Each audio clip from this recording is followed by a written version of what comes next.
নিয়েছে, এই বিষয়টা আসলে একটু সবাই জানতে চাচ্ছে কিভাবে টাকাটা নিয়েছে, বিষয়টা হয়েছে যে দেখেন, আপনারা ব্যাক টু ব্যাক দেখবেন যে সে খুব সে যে ক্রিমিনালিটা করেছে, হ্যাঁ, সেই ক্রিমিনালিটার মধ্যে সে খুব সূক্ষ্মভাবে আমার সাথে ক্রিমিনালিটা করেছে। কিভাবে সূক্ষ্মতা বজায় রেখেছে? সে যখন আমার রাসেল মিয়ার সাথে যখন আমার ঝামেলা, তখনই কিন্তু সে নিজের স্বেচ্ছায় আমার বাসায় যান এবং আপনাদেরকে সাথে করে নিয়ে যান। এই স্বেচ্ছায় আমার বাসায় যাওয়া এবং আমার সাথে যে অন্যায় হয়েছিল সেই অন্যায়ের জন্য কিন্তু রাসেল মিয়ার বিরুদ্ধে একদম যথাযথ ইতোমধ্যে চার্জশিটও চলে গেছে, হ্যাঁ, ট্রাইব্যুনালে। তো এটা কি বিচারাধীন আছে।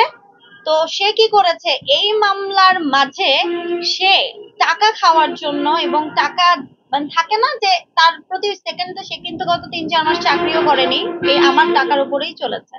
সে কায়েস নামে একটা শিবির নেতাকে হায়ার করেছে টাকা দিয়ে, এবং সেই হায়ার করা শিবির নেতাকে দিয়ে কিন্তু আপনারা খেয়াল করলে দেখবেন যে কোরআন অবমাননার একটা মামলা করেছিল রাসেল মিয়া এবং হেলেনা জাহাঙ্গীরের বিরুদ্ধে, এবং যেই মামলার বাদী ছিল তারই বন্ধু কায়েস, যে কিনা মতিঝিল থানার খুবই নিজেকে শিবির নেতা হিসেবে দাবি করে। হ্যাঁ, তো এই যে তার চক্র, একটা সাংবাদিক কি কখনো এই কাজটা করতে পারে?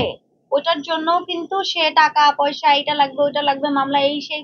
তো আমার কথা হচ্ছে, আমি ভিকটিম, আমার নারী নির্যাতনের শিকার হয়েছি, আমি সেটার জন্য থানায় গিয়েছি, মামলা নিয়েছে, ওসি মহোদয় ইনভেস্টিগেশন করেছে, আপনারা ছিলেন, মামলা নিয়েছে, আমি সেখানেই থেমে যাব।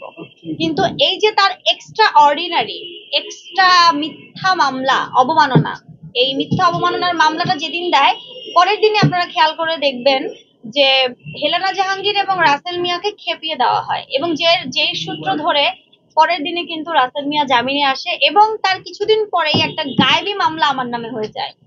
এবং ওই গায়েবী মামলার কারণটা হচ্ছে এই অবমাননার মিথ্যা মামলাটা। এবং ওই গায়েবী মামলার মধ্যে বলা মানে প্রকাশ্যে বলে যে মানে আমি হচ্ছে গিয়ে কাউকে 5 তারিখে খুন করেছি বা সামথিং লাইক দ্যাট, আল্লাহ মাফ করুক। তো এইটা কিন্তু রিভেঞ্জটা আমার উপরে, ভুক্তভোগী আমি হয়ে গেলাম। এবং এই সুযোগটাই আকাশ নিবিড় নিল, টাকা পয়সা।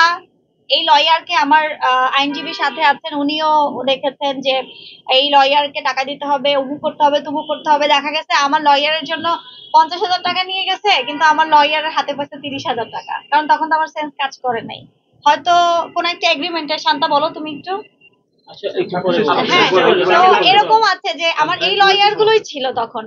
তো দেখা গেছে যে 10 টাকার কথা, মানে খরচ 10 টাকা, সে আমার থেকে 30 টাকা 50 টাকা, মানে সে ফর এক্সাম্পল নিয়ে গেছে, কারণ তখন তো আমি মেন্টালি স্টেবল ছিলাম না, আমার সিচুয়েশন আপনারাও দেখেছেন। তো তার ফাঁদ গুলো এরকম ছিল, এবং সে বলেছে রাসেল মিয়া আমাকে ব্ল্যাক ম্যাজিক করেছে, এটা আপনারা তারই বাণী, সে বিভিন্ন ইন্টারভিউতে বলছে রাসেল মিয়া আমাকে ব্ল্যাক ম্যাজিক করেছে, এবং এই ব্ল্যাক ম্যাজিকটা ছাড়িয়েছে তার বাবা, এবং তার বাবা নাকি একজন কবিরাজ, এবং এটা আমাকে নিয়ে ঝাড়ফু করিয়ে আমার কাছ থেকে সে একটা হাদিয়াও নিয়েছে, মোটা অঙ্কের একটা হাদিয়া নিয়েছে। তো এখন বিষয়গুলো মানে আমার আইনজীবীরা বিশ্লেষণ করে দেখছে, এবং আইনজীবীরা না শুধু, সকলেই বিশ্লেষণ করে দিয়ে দেখছে যে সে আসলেই একটা সাংবাদিকতা পেশাটাকে খুবই মানে থাকে না প্রশ্নবিদ্ধ করে, সে সাংবাদিকতাটাকে সামনে রেখে পেছন থেকে সে অনেক বড় ক্রিমিনালি করছে। এটা বিগত দিনেও সে অনেক তারকার সাথে করেছে, কিন্তু সেটার ভুক্তভোগী এবার আমি হয়েছি, এবং এবার আমার সাংবাদিক ভাইরা বলেছে এবার আর কোনো ছাড় দেয়া হবে না। আচ্ছা আপু, আমি একটা প্রশ্ন করি, আপনি জানতেন যে সে অনেক নায়ক নায়িকাদের সাথে এরকম